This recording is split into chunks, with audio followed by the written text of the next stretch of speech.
Всем привет, народ! Ко мне приехала очередная посылка вот в такой вот коробочке. Ну и, конечно, вы все читать умеете. Здесь цифровой микроскоп. Коробка пришла полностью целая и аккуратная. Итак, скрываем, смотрим, что у нас здесь по комплектации. Видите, как все упаковано. Просто шикарно, хоть играй в футбол. Так, здесь у нас сразу же встречает инструкция. Инструкция к цифровому микроскопу 246-249S. То есть, видимо, все это дело одинаковое. Инструкция, как мы видим, подробная, на английском языке и все в картинках, причем цветных. Да, здесь у нас есть еще вот такие видео демонстрации. Можно, пожалуйста, давайте я сделаю вот так, скачайте и посмотрите. Хотя все я постараюсь продемонстрировать вам здесь и сам. Я так думаю, что здесь будет немножко подробнее. Так, инструкцию выбрасываем. Друзья, извините за голос, немножко приболел, может быть, говорю немного в нос. Здесь у нас карта по сборке, то есть все досконально и подробно. Отлично. Ну и погнали. Сам монитор микроскопа. Значит, друзья, монитор ко мне приехал 7 дюймов диагональю. Есть точно такие микроскопы диагональю 10 дюймов. Итак, отрываем сразу эту вот пленку. И видим вот такая вот красотень. На передней панели у нас есть клавиши управления. Фирма Andonstar, которая, кстати, славится своим качеством именно по данным микроскопам. Вот так все у нас разбирается. Здесь у нас вращается и подстраивается, сугубо матрица подъезжает. Качество сборки просто на высоте, вообще на торцах, на швах никакого облоя нет. То есть Andonstar, как всегда, на высоте. И обращаю ваше внимание, у нас уже предустановлена линза под маркировочкой А. Вот так все это дело выглядит. Итак, разбираем дальше. Смотрим, как все это дело упаковано. Вот видите, все переложено. Все просто классно. Ну и давайте по-быстрому, по порядку. У нас есть пульт дистанционного управления. Вот такие и столько кнопочек. Значит, батареек в комплекте не было. Батарейками оснастил я уже его своими. Так, ну и давайте на камеру проверяем, что все у нас работает. Глазу не видно, камера у нас все видит. Ну и вот такой вот средний слой упаковки. Погнали по-быстрому. Итак, для подключения к компьютеру у нас есть кабель 1 метр длиной, USB-A на, соответственно, Type-C. Дальше кабель сразу мы видим вот с таким вот пультом. Включить-выключить и урегулирование подсветки. Кнопочкой включить-выключить, если мы подключаем от этого источника и наш монитор, данной кнопкой у нас будет выключаться и монитор. Это чтобы рассказываю, чтобы дальше мне к этому не возвращаться. Итак, есть у нас такие разъемы. Разъемчик для подключения подсветочек, потом я вам покажу. Значит, USB-A и Type-C. Вот такой вот кабелек. Дальше что по комплекту? Давайте раз сначала я с линз. У нас одна линза предустановлена, линза А, да? А здесь у нас в баночке еще линза D. Линза D у нас имеет высокую степень увеличения. И работает линза D, вот здесь сразу написано, на расстоянии 4-5 мм от изучаемого объекта. Так, здесь у нас линза L, такая уже большая. На линзе у нас тоже указано, что данная линза работает на расстоянии от 90 мм. Ну, соответственно, от изучаемого объекта и до 300 мм. То есть 30 сантиметров можем работать высотой. Именно на этой линзе мы с вами будем что-нибудь там смотреть, какие-то схемы, микросхемы. И, возможно, конечно же, влезть паяльником и что-то там попаять. Есть у нас емкость для изучения жучков-паучков. К сожалению, сейчас зима и всей этой живности у нас нет. Поэтому вот емкость такая. Туда забрасываем не то пчелку, не то муху, не то, не знаю, комара. Закрываем, ставим под микроскоп и изучаем. Здесь у нас какие-то болтики-винтики, это неинтересно. Здесь у нас источник питания 5 вольт 2 ампера, это интересно. Дальше у нас в пакетике, смотрите, какой богатый комплект. Есть пластиковый вот такой вот пинцетик. Есть наборчик каких-то тут болтиков-винтиков. И есть вот в таком кейсе комплект предметных стекол, на которых у нас есть какие-то образцы, что мы с вами и будем рассматривать. Да, есть еще один кабель, это у нас HDMI на мини HDMI, то есть для подключения, допустим, нашего микроскопа к большому телевизору. И тогда у нас просто глаза повылазят от увиденного. Средний ярус у нас закончен. Нет, не закончен. Есть у нас вот такая вот чудо-коробочка. То есть для подсветки именно вот этих вот предметных стекол. Внутри у нас стоит светодиод. А вот сюда мы подключаем именно вот данный вот разъемчик. Вот так это все выглядит. И нижний слой у нас выглядит следующим образом. Что мы здесь имеем? Вот такая вот стоечка, сделана из алюминия, сделана причем очень аккуратно и качественно. И, соответственно, кольцо, упорное кольцо, так сказать, ограничитель от падения, не дай бог, нашего дисплея на, допустим, предметное стекло. Кронштейн-держатель именно нашего монитора. Вот так все выполнено. Хочу показать ближе. То есть, чтобы вы сами убедились, что выполнено все, в принципе, очень-очень даже качественно. Никаких заусенчиков. Все гладко, все шикарно и все четко, друзья. И последнее, что у нас есть в комплекте, это вот такой вот, ну, предметный столик, допустим, да, и одновременно нога нашего микроскопа. Оснащена двумя подсветочками, два светодиодика. Вот. Ну и, соответственно, поворотным кронштейном. Нашу стоечку можно еще немножко вот и вот так вот поворачивать. Снизу что мы видим? Мы видим очень криво приклеенные ножки, но это на работу не повлияет. Вот. Ножки приклеены классно, устойчиво. Они сделаны из какой-то а-ля резины. Ну и здесь у нас есть разъем для подключения вот наших этих вот светодиодиков. Именно, опять же, вот этим вот кабелем. То есть фокус в чем? Либо мы подключаем вот подсветку предметных стекол, либо мы подключаем подсветочку уже рабочего стола. Итак, друзья, вот наш весь комплект. Сейчас я буду собирать в полной тишине. Вам же наложу музыку и немножко ускорю видео, чтобы сохранить нам с вами время.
Так, ну что, посмотрим, что же у нас видно в мониторе. Вы скажете, что здесь ничего не видно, но, видите, моя рука здесь присутствует.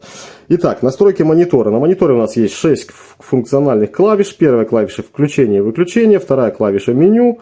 Вот, вверх стрелочка, вниз стрелочка, перемещение по меню. Стрелочка ОК, это подтвердить, соответственно. Ну и кнопочка фотографии. Сделать фотографию мы не сделаем, так как у меня нет карты памяти. Ну что ж, поехали по меню, по первой кнопочке. Итак, нажимаем и удерживаем кнопку М. И у нас выдается меню. Так, еще раз нажимаем кратковременно и перемещаемся вниз на Language. Окей. И давайте смотреть. Вот сколько здесь есть языков. Видите, есть и русский язык. Подтверждаем окей. И у нас как бы все на русском. И давайте, наверное, сверху начнем. Настройки линии сетки. Окей. Здесь, видите, у нас не перевелось. Но для перемещения используем пульт. Gross Line. Какие-то линии. Итак, нажимаем влево-вправо. Видите, и мы поставили, включили сетку. Ну, нам сетка-то не нужна. Давайте попробуем ниже. Что у нас? Ниже у нас вот такая вот цветная сетка. Далее. Какие-то такие показатели. Друзья, честно скажу, я не знаю. Цветной, зеленый. Далее что у нас? У нас другого и не выбирается, в принципе. Если ОК нажмем, тоже ничего не выбирается. Только цветной, зеленый и все. White 1. Это я тоже не знаю, что такое. И тоже ничего не выбирается. Окей, все равно никак. Вот. И сюда никак. Так, возвращаемся в меню.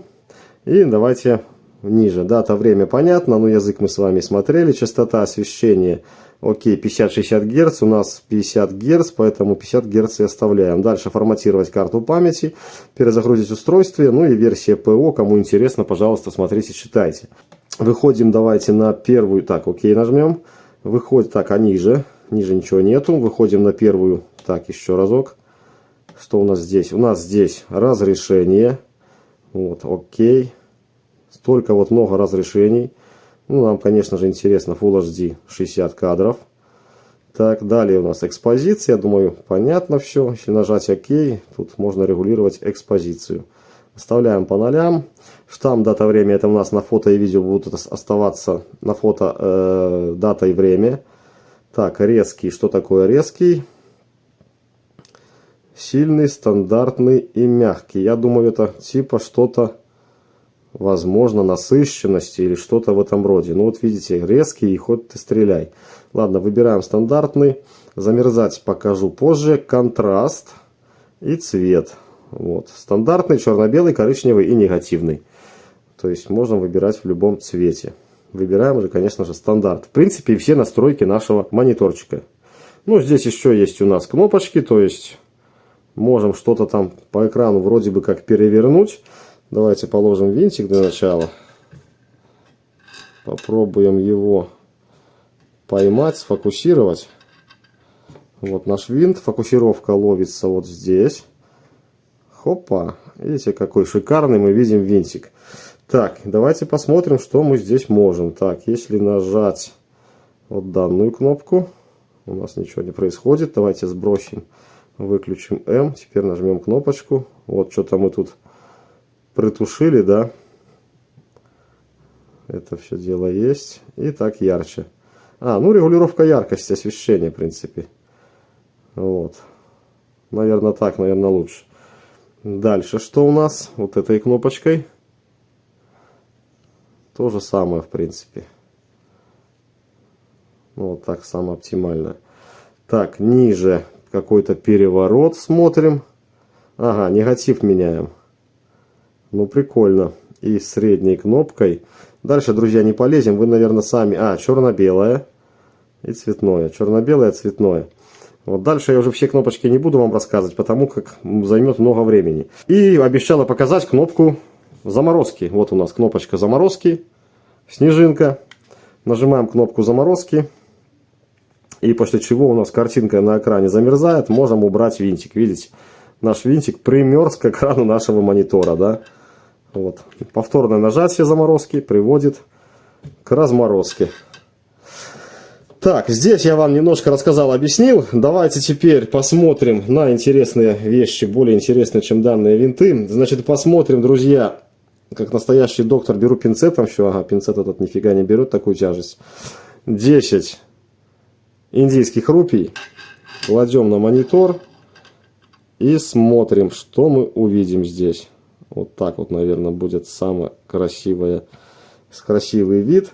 Ну, то есть 10 рупий, как 10 рупий. Давайте мы все это дело перевернем.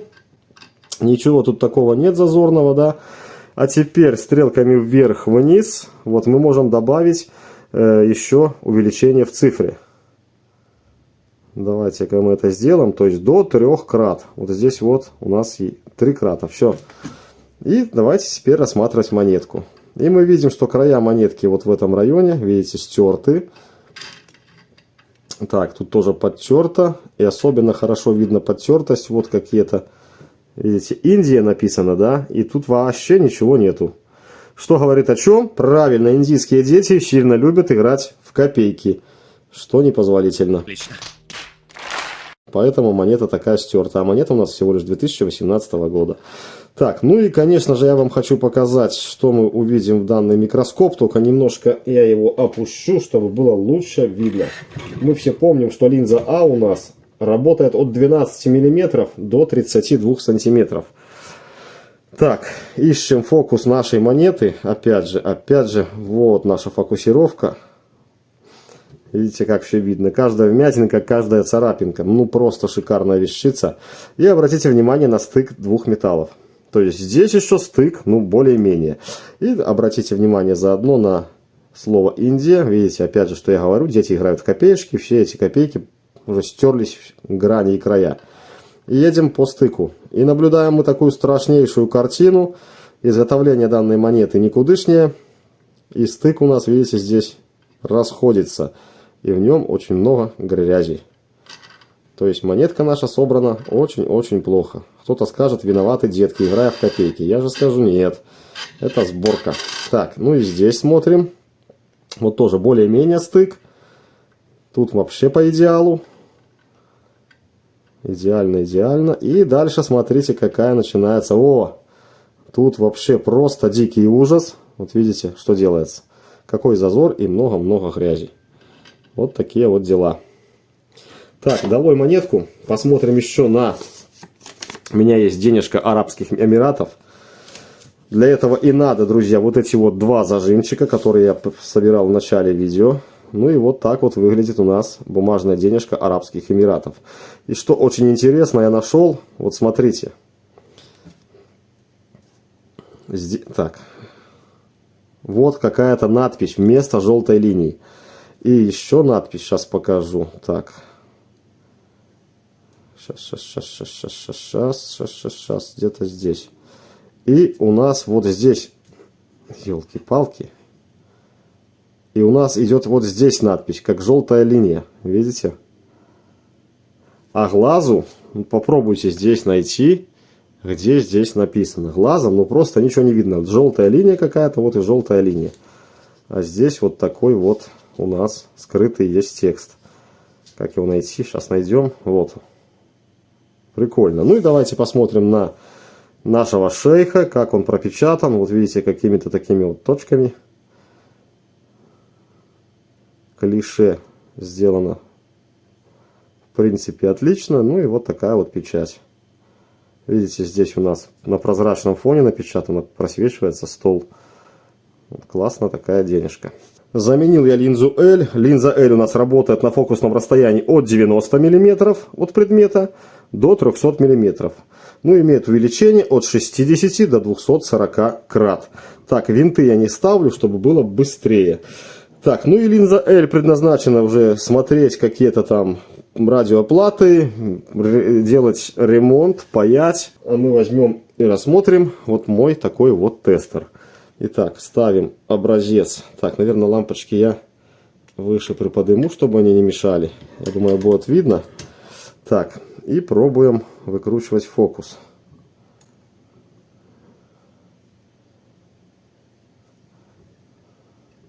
И мы, друзья, имеем вот такие вот элементы SMD. То есть такие малышки, а нам видны, как, не знаю, как буханки хлеба, да? Вот, пожалуйста. Вот, смотрите, попалась микросхема. И сразу обратите внимание, на микросхеме у нас никаких надписей нет. И отчетливо видно, как по ней бегал лазер и выжигал, соответственно, маркировку. То есть, ну, не выжигал, делал, а выжигал, стирал маркировку. Зачем это делается, непонятно. Затем, чтобы мы с вами не смогли отремонтировать наши приборы. Вот, маркировочка у нас есть А63А. Попробую ее увидеть глазом, да. Это кондерчик какой-то у нас припаян. И вот наши тоже конденсаторы, резисторы. Или резисторы, да, непонятно. То есть этот рядок, вот.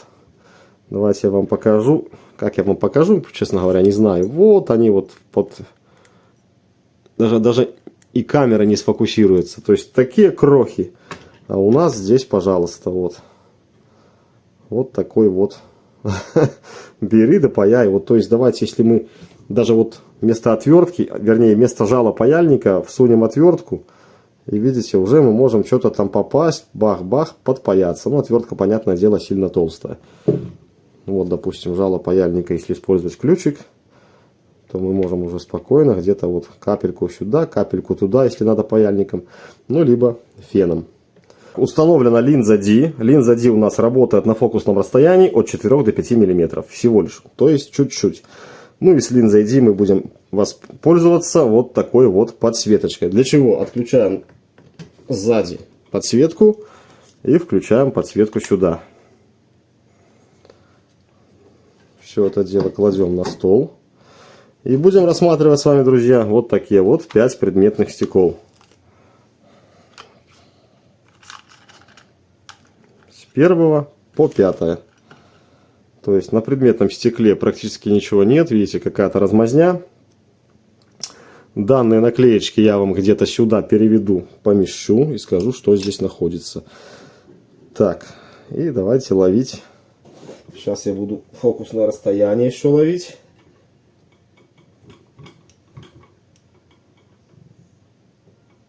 Так, примерно имеем 5 миллиметров. Вот, имеем что-то желтенькое, да, и уже настраиваем фокусировочку здесь. Наверное, не в ту сторону я кручу. Да, не в ту сторону я поехал. Так, и еще я хочу убрать на минус увеличение троекратное, цифровое. Потому как на дисплей влезет только точка. Все, убрали.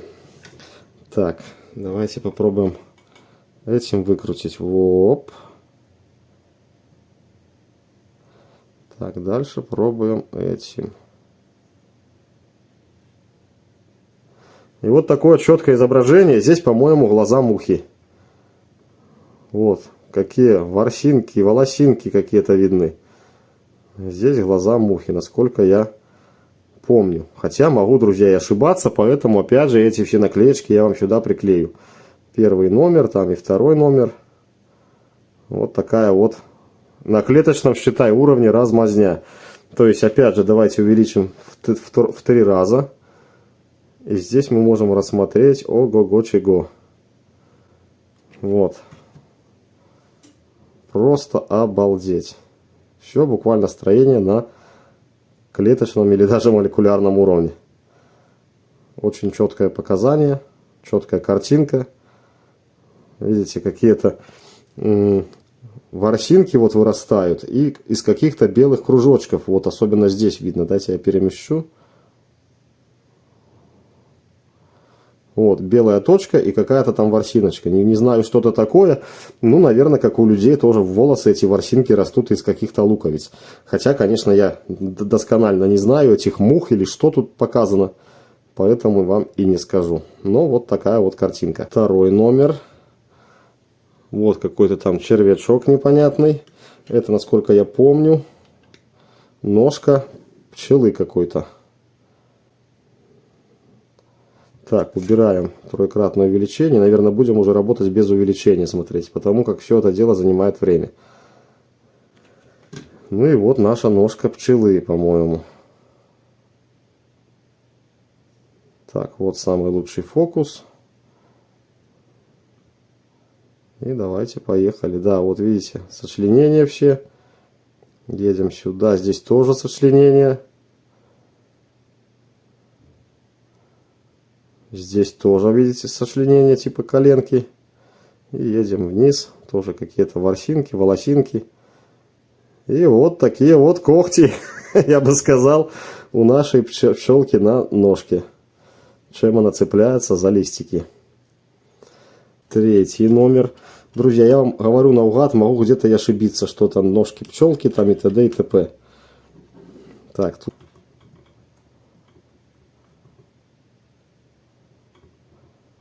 О! Здесь у нас четкая фокусировочка. Ну и вот так вот выглядит крылышко.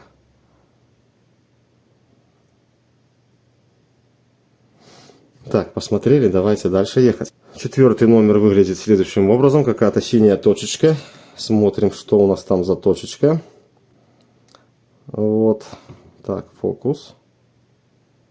И вот эта точечка у нас имеет такое строение. Это, насколько я помню, луковая шелуха. Вот эта вот прослоечка. Видите, все сделано как строение из кирпича. Ну, здесь давайте увеличим троекратно. В цифре еще. И вот такую вот картинку мы получаем. Так, убираем и смотрим последний пятый образец.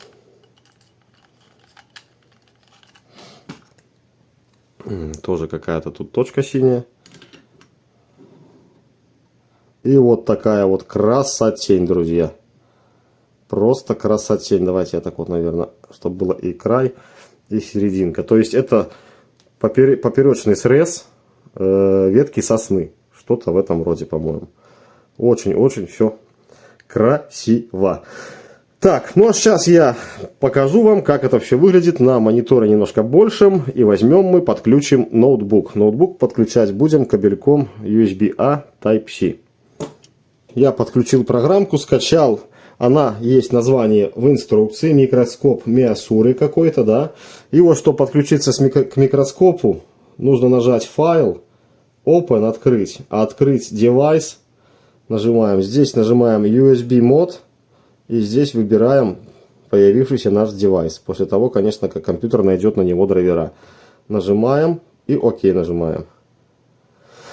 И мы видим то, что видит наш микроскоп. Вот такая вот, друзья, у нас видна прелесть. В этой программе, честно вам скажу, я не разбирался. Вас напрягать тоже не хочу своим длинным видео, там рассказами. Видите, здесь можно делать какие-то вырезки, пометки, заметки, сохранялки. Тут, короче, богатая программа. Кому нужно, конечно же, разбирайтесь. Мне, наверное, в жизни моей эта программа не пригодится. Вот. Мне надо посмотреть, буквально рассмотреть какие-то детали, может быть, какие-то микротрещины, где-то, соответственно, вот такие радиодетали, чтобы что-то где-то подпаять. Все, программа мне особо не нужна. Если мне будет нужен большой экран или монитор, буду использовать, допустим, либо компьютер, либо еще проще, уже показывать вам не буду. Допустим, на большом телевизоре подключаемся через HDMI, и у нас получается там 47, 55, 65, 75, сколько у кого дюймов, у того такая будет и картинка. И паяй, что хочешь, и делай, что хочешь. Друзья, на этом будем закругляться. То есть микроскоп, как видите, просто шикарная вещь, просто идеальный, собран очень-очень качественно. И, я бы сказал, достойно. Поэтому своих денег, я думаю, стоит. Вам же остается выбрать себе среди множества марок данных микроскопов. Так как Andenstar фирма делает качественные микроскопы. Все, друзья, всем здоровья, удачи и с наступающим Новым годом. Пока-пока. Я рассказал тебе всю правду. Хотите — верьте, хотите — нет.